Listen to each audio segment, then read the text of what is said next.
वो परोक्ष है तो फिर कोई कैसा भी मान लेगा।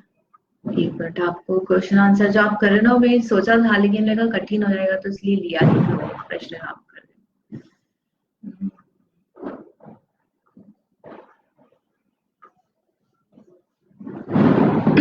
ये देखो, ये दो है।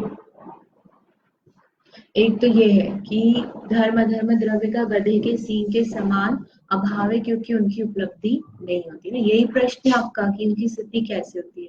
तो वो क्या है, इसमें न्याय से ही सिद्धि की जाएगी। वास्तव में हम अपनी इंद्रियों के इत्यादि के द्वारा नहीं जान सकते। अब जैसे आत्मा है, आत्मा की हम सिद्धि कर सकते हैं क्या? सर्वज्ञता, सर्वज्ञता की सिद्धि हम कोई किसी व्यक्ति को सर्वज्ञ को पकड़ कर लाएंगे और कहेंगे कि ये सर्वज्ञ है, उससे सिद्धि नहीं की जा सकती।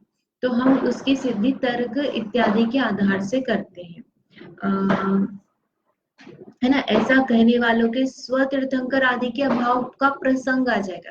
अरे तीर्थंकर ही नहीं होते, जो ये भी नहीं मान सकता कि धर्म धर्म द्रव्य, तो भगवान भी नहीं होते, तीर्थंकर भी नहीं होते, उसको ये मानना पड़ेगा। जो उपलब्ध है नहीं वह नहीं है, ऐसी हमारी प्रतिज्ञा नहीं है, क्योंकि जो ऐसा मानते हैं कि जो उपलब्ध नहीं है उसका अस्तित्व नहीं है। ऐसे गधे के सिंह अनुपलब्ध है, अतः वे असत है। इस प्रकार मानने से अपने तीर्थंकर पुण्य पाप परलोकाकाश आदि के नाश का प्रसंग है। अनुपलब्ध है ना, जो हमको नहीं दिख रहा है, जिसको हम अप्रोच नहीं कर सकते, वो चीज को हम अनुपलब्ध किया है। तो हाँ, यहाँ पर यह ऐसा कर रहे हैं कि जो उपलब्ध नहीं है वह नहीं है, ऐसी हमारी प्रतिज्ञा नहीं है कि जो नहीं दिख रहा है तो वो है ही नहीं। तो ऐसा यदि हम बोलेंगे कि जो नहीं दिख रहा है वो है ही नहीं, तो पुण्य पाप को भी आपको मानना पड़ेगा कि वो नहीं होता है, जबकि वो पुण्य पाप का कार्य दिखता है हमको, है ना। एक जीव का भला हो रहा है, एक जीव का बुरा हो रहा है, इसका मतलब क्या है कि कुछ पुण्य पाप इत्यादि पाया जाता है। इसके अलावा पहले भी अपन बात कर चुके हैं कि किसी व्यक्ति ने एक खून किया, है ना, किसी ने 7 खून किए, दोनों को फांसी की सजा दी जा रही है, तो उसको उसका फल कहाँ मिलेगा? तो इसका तर्क लगाते कि इसका फल मिलने के लिए कोई ना कोई गति है, कर्म है, जिससे उसको उसकी क्रिया का फल मिलेगा।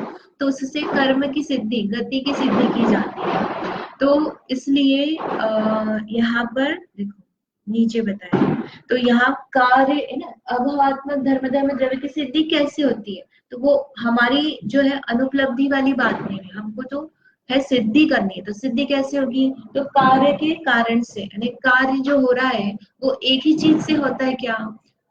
कार्य, जैसे घड़ा बन रहा है, तो घड़ा बन रहा है तो उसमें आपको मिट्टी चाहिए, पानी चाहिए, व्यक्ति चाहिए, चाक चाहिए, कीली चाहिए, ऐसे बहुत सारी चीजें चाहिए। तो उसमें वो कार्य में अनेक कारणों के निमित्त से वह कार्य हुआ है। तो ऐसे ही जलना बन रहा है जीव भूतगल में। तो जीव में स्वयं में शक्ति हो रही है ना, बाहर में किसी ने धक्का दिया तो वह जीव चल रहा है, लेकिन एक माध्यम धर्म अधर्म द्रव्य की भी सिद्धि होती है, जिसके निमित्त में जहां पर वह जिसके माध्यम से चलता है, रुकता है।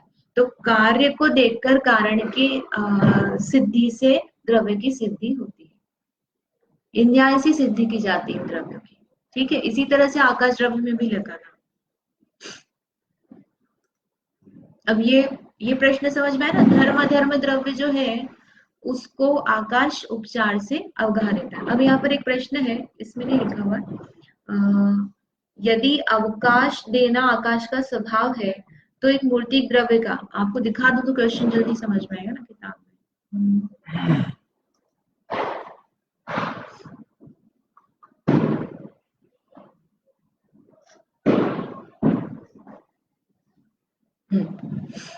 यदि अवकाश देना आकाश का स्वभाव है तो एक मूर्ति द्रव्य का दूसरे द्रव्य से प्रतिघात नहीं होना चाहिए, क्योंकि आकाश सर्वत्र है। किंतु देखा जाता है कि मनुष्य दीवार से टकरा कर रुक जाते हैं। भाषा से आप मत डरना। सरल सी बात है कि जो पहले अपन ने, आपने एक आध दिन पहले ही पूछा था शायद से प्रश्न, कि आकाश जगह देता है, तो फिर ये मैं दीवार क्रॉस करूंगी तो मैं दीवार क्रॉस नहीं कर पाती हूँ, तो दीवार क्रॉस करने देना चाहिए मुझे, क्योंकि आकाश जगह दे रहा है ना। तो ये हमको रुकना नहीं चाहिए, जैसे कि ये हाथ है, ये हाथ थ्रू हो जाना चाहिए, या जहां पर ये हाथ है वहीं पर मेरा दूसरा हाथ भी रह ले। ऐसे दोनों में अलग अलग जगह पर रह रहे ना, एक यहाँ एक यहाँ है, ये दोनों क्या होना चाहिए, एक ही जगह पर दोनों हो जाना चाहिए। जब आकाश को जगह देने में उसकी क्वालिटी विशेषता है। तो उस प्रश्न के उत्तर में क्या देते हैं कि मनुष्य जब दीवार से टकराता है तो वहां पुद्गल की पुद्गल से टक्कर होती है, यानी ये हाथ भी क्या है, पुद्गल, ये भी क्या है, पुद्गल। किंतु इसमें आकाश का क्या दोष है? जैसे यदि रेलगाड़ी भरी हो और उसमें बैठे हुए यात्री अन्य यात्रियों को न चढ़ने दे, तो इसमें रेलगाड़ी का क्या दोष है? रेलगाड़ी तो जगह दे रही है, तुमको आपस में नहीं बन रही तुम्हारी, तो हमारा कोई दोष नहीं। हमारी तो जगह देने की जो व्यवस्था है वो बराबर है, हम किसी को रहने से रोक नहीं रहे। तो दोष किसका है इसमें? कि भैया ये पुद्गल पुद्गल इस तरह के हैं कि ये एक दूसरे को रोक रहे हैं। ये बादर है, ये स्थूल है, जिसके कारण से ये एक दूसरे को आकाश में एक जगह पर रहने से रोकते। उत्तर समझ में? प्रश्न क्या था कि आकाश को सबको जगह देना चाहिए, कोई भी पदार्थ एक दूसरे का रोके नहीं, व्याघात नहीं करे, लेकिन हमको व्याघात तो दिखता है, इसका मतलब आकाश सबको जगह नहीं देता है। तो उसके लिए उत्तर क्या दिया कि आकाश के जगह देने में प्रॉब्लम नहीं है, पदार्थ ही इस प्रकार का है कि वो एक दूसरे को रोकते। फिर इसके बाद में प्रश्न किया, तो अलोकाकाश में कोई दूसरा द्रव्य नहीं रहता है ना, दो भेद किए ना आकाश के, एक लोकाकाश और एक अलोकाकाश। तो अलोकाकाश जो है वहां पर कोई द्रव्य नहीं रहता था, वहां के आकाश में अवकाश देने का स्वभाव नहीं। क्या समझ में आया? अब वहां कोई है ही नहीं ना, तो वहां पर उसमें कोई क्वालिटी नहीं है, अब जगह नहीं दे रहा है, इसका मतलब उस जगह पर आकाश में जगह देने की शक्ति नहीं है। तो इससे क्या निकलता है कि भैया वो जगह नहीं दे रहा है, इससे उसकी कैपेबिलिटी का अभाव हो गया क्या? कोई रहता तो वो देता, उसके स्वभाव का अभाव नहीं हुआ, उसका स्वभाव तो पूरे अखंड आकाश में सब दूर एक जैसा है। लेकिन हमारे धर्म अधर्म जीव पुद्गल आदि द्रव्य जहाँ है वहीं पर वो दे रहा है, बाहर होते तो वो देता जगह, उसकी शक्ति का अभाव नहीं हुआ। शक्ति मतलब द्रव्य की जो शक्ति स्वभाव है वो तो सभी जगह पड़ा हुआ है, उसमें जो पाया जा रहा है वो द्रव्य है, उसका अभाव नहीं है। उसके कार्य के नहीं दिखने से हम यह कहते हैं कि इसमें शक्ति नहीं है, तो यह तो असत बात है। हाँ हाँ, ऐसे काल द्रव्य में भी प्रश्न आता है, वो काल द्रव्य जो है वो बाहर आकाश अलोकाकाश में तो नहीं है, तो वहां पे कैसे परिणामन होता है? तो आकाश तो पूरा एक अखंड द्रव्य है, तो एक प्रदेश पर भी है तो उसका पूरे आकाश में परिणामन में निमित्त होता है। इस तरह से ये आकाश द्रव्य का उपकार बताया। अब इसके बाद में अपने प्रश्न लगभग सब हो गए हैं। अब इसके बाद में पुद्गल द्रव्य का बताते हैं ना। आकाश द्रव्य क्या समझ में है कि सामान्य से अपने को स्वरूप पता अवगाह देना, लेकिन ये जो है ये अपन को निर्णय में सहायक होते हैं। जो प्रश्न है न्याय वाले हैं, जैसे कि आकाश है किसको पता, किसने देखा, आप लोग बोले जगह दे रहे हैं। कुछ और भी ऐसे धर्म द्रव्य को ले लो कि वो धर्म द्रव्य ही जगह दे रहे हैं, या आकाश ही तीनों कार्य कर रहा है, गति स्थिति अवगाह, ऐसा मान लो। तो ये सारे प्रश्न से उस द्रव्य के प्रति अपना जो निर्णय है वो संबंध होता है। श्रद्धान पक्का होता है कि नहीं 6 ही द्रव्य होते हैं, ऐसे अन्य मति में 5 द्रव्य मानते हैं, तो छठा द्रव्य भी है, उसकी भी सिद्धि होगी। तो इससे अपना जो सम्यक श्रद्धान है उसकी ओर अपन आगे बढ़े। कोई हमको ऐसा बोल दे कि अरे 5 द्रव्य होते हैं तो हम 5 मान लेंगे, 3 होते तो हम 3 मान लेंगे, 2 होते तो हम 2 मान लेंगे। अगर हमने ये सब नहीं समझा, 5 श्वेतांबर मानते हैं, काल नहीं मानते, तो फिर परिणाम नहीं मानते, वो 5 ही द्रव्य मानते। वो पढ़ा नहीं है मैंने कि कैसे क्या है, लेकिन उनके जो सूत्र जी है उसमें इसके सूत्र का अभाव है। काल द्रव्य के संबंध होगा कुछ, कहीं ना कहीं तो आपको एडजस्टमेंट करना ही पड़ेगा। अब इसके बाद में पुद्गल द्रव्य का उपकार है।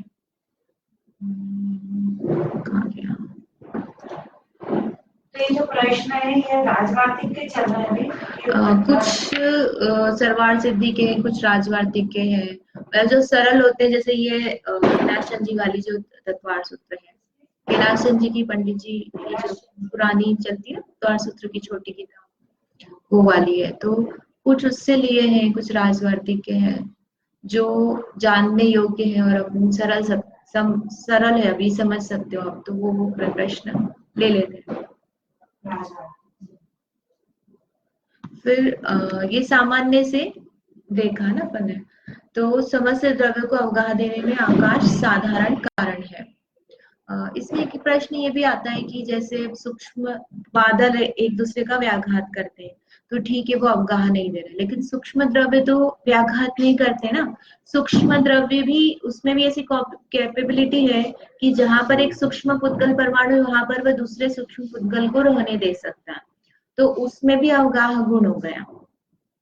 मतलब जीव, जैसे जीव है, एक जीव जहां पर है वहां दूसरा सिद्ध जीव है, तीसरा सिद्ध जीव है, चौथा है, तो उनमें भी अब अवगाह गुण हो गया कि नहीं हो गया जीव में। ऐसे पुद्गल में भी हो गया कि जहां पर एक पुद्गल परमाणु है, दूसरा, तीसरा, चौथा, तो इस तरह से पुद्गल और जीव में भी अवगाहन पाया जा रहा है, तो आकाश का फिर अवगाहन गुण बनता नहीं है। तो उसके लिए कहा है कि ये साधारण कारण है, ये जो लिखा ना, समस्त द्रव्यों को अवगाह देने में आकाश साधारण कारण है। साधारण जैसे धर्म धर्म साधारण कारण बताए, અને अन्य पृथ्वी जल ये सब भी क्या है, वो भी कारण है। पृथ्वी है तो उस पे ठहरा है ना, छाया है। जल है तो उससे वो चलने में निमित्त है, जैसे वो कारण है, उसी प्रकार एक कारण धर्म धर्म द्रव्य है। तो ऐसे रहने में एक सूक्ष्म परिणमन है पुद्गल का, जीव का, ऐसे ही जो आकाश द्रव्य है उस सभी को सामान्य रूप से रहने में निमित्त है। फिर ये दोनों अपन ने किए उसी का सार है। यद्यपि मूर्ति का मूर्तिक से व्याघात होता है, पर इससे आकाश की अवगाह देने रूप सामर्थ्य नष्ट नहीं होता, और अलोकाकाश का भी अवगाह देने का स्वभाव है। ये तीनों बातें अपनी हो गई। अब इसके बाद में अपना नया सूत्र शुरू होगा, तो ये अपन कल आ पाओगे ना, कल से करेंगे नया सूत्र। क्या है कि विषय पूरा उसका नया चलेगा। कुछ प्रश्न इसमें? जावाणी के ज्ञान ते सुझे लोकालोक, सुवाणी मसग्नो सदा देत मोह।